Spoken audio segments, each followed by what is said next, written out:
Hey, how's it going guys? It's Nate here. And Fallout 4 is a game loaded with thousands, perhaps tens of thousands of various items. From foods to clothes to weapons, Fallout 4 has no shortage of things for the player to collect. However, within the game and its files, there's actually a handful of items that exist, but cannot be obtained by the player. Most of said objects are cut content. Items Bethesda created in development, but ultimately decided not to fully implement into the final game, for whatever reason.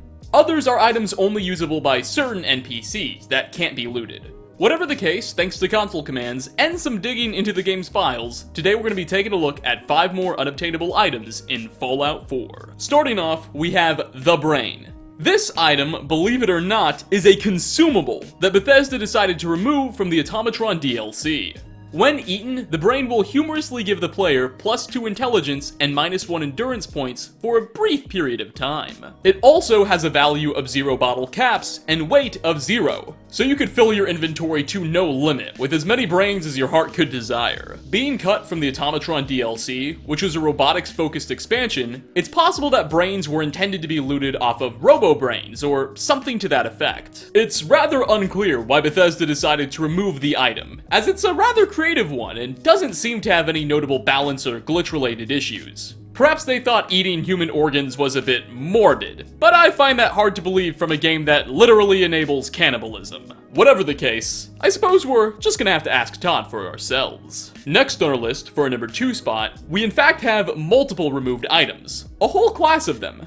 You see, Bethesda cut a plethora of throwing weapons from Fallout 4's Far Harbor DLC. These most notably include, but are not limited to, throwing knives, throwing buzzsaws, throwing spears, and throwing tomahawks. These weapons would have behaved sort of like grenades, in a bit that the player could use them by pressing the same button, and your character would throw them using the same grenade animation. Though, of course, they would not explode.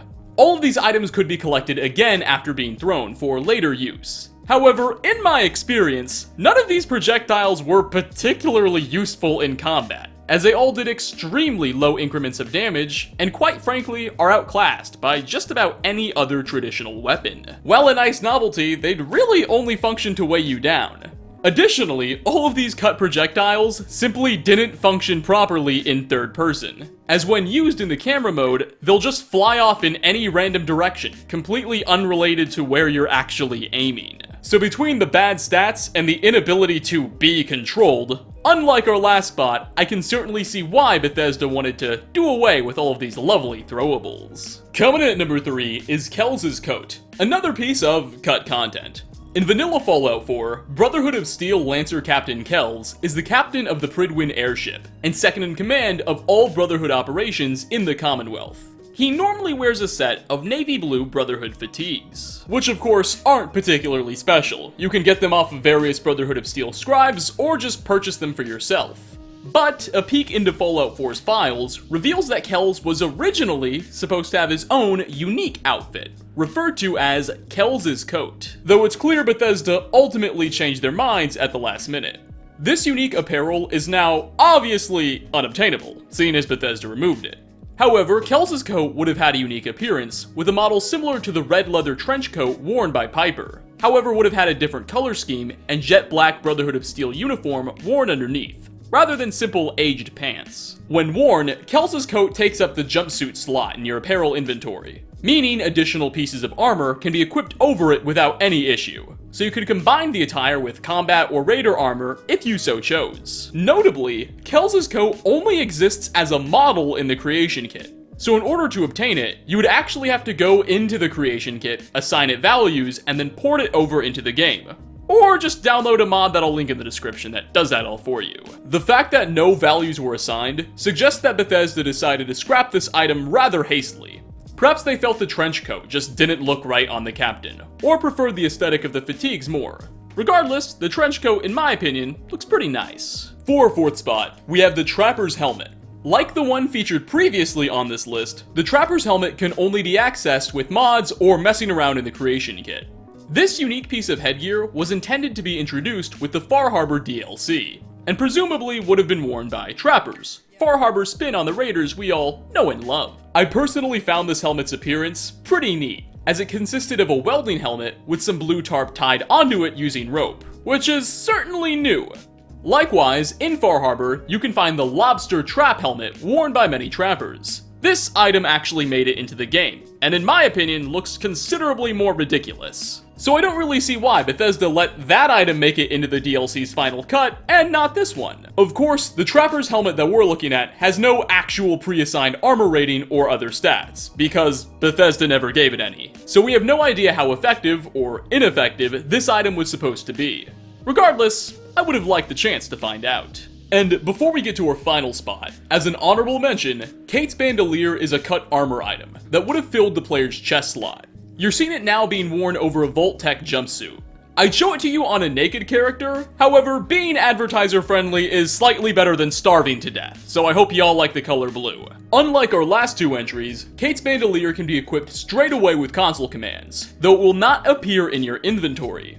For what it's worth, it offers 2 damage protection and has a weight of 2, selling for 20 caps. Though the fact that it's invisible in inventories means you'll have a lot of trouble actually selling it. Judging by its name, the attire was likely meant to be worn by Cait, one of the raiders and a potential follower the player can meet at the Combat Zone, the Commonwealth's most successful gladiatorial arena. That's full of a lot of cut content in its own right. However, for reasons unclear, Bethesda never gave Cait her bandolier, and she only appears in-game wearing a corset. So the only way to get this is by spawning it in via console commands, making us all a little bit poorer. And finally, last on our list, is the Lucky Rabbit's Foot.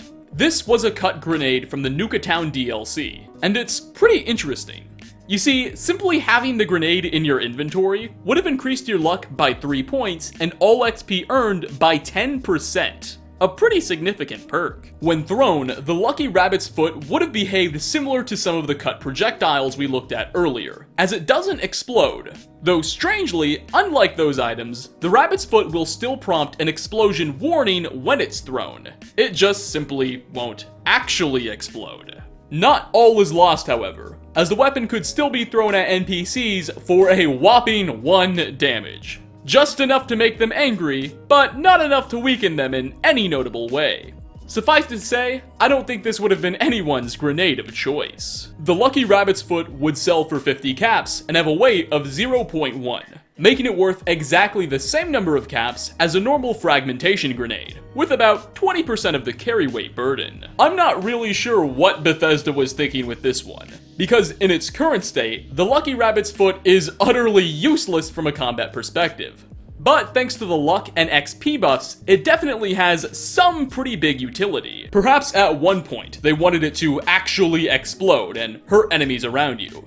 But to be honest, it would have to do an insane amount of damage to warrant getting rid of that 10% XP bonus and the +3 luck. So really, it's anyone's guess what Bethesda's intentions here were, and I'm clueless. But with that, we're going to wrap up. 5 more unobtainable items in Fallout 4. In the description down below will be the necessary console commands and mods to spawn all of these objects in. Specifically, all of the mods will also be Xbox One compatible, so if you've got one of those consoles, you can still mess around with these. Which of the items shown off are you the most excited to mess around with, and did you find to be the most interesting? What unobtainable objects do you know of that I've yet to cover? Leave a comment down below. As always, like ratings are very much appreciated. Thanks for stopping by, everyone, and I hope to catch you all in my next video. Peace out, everybody.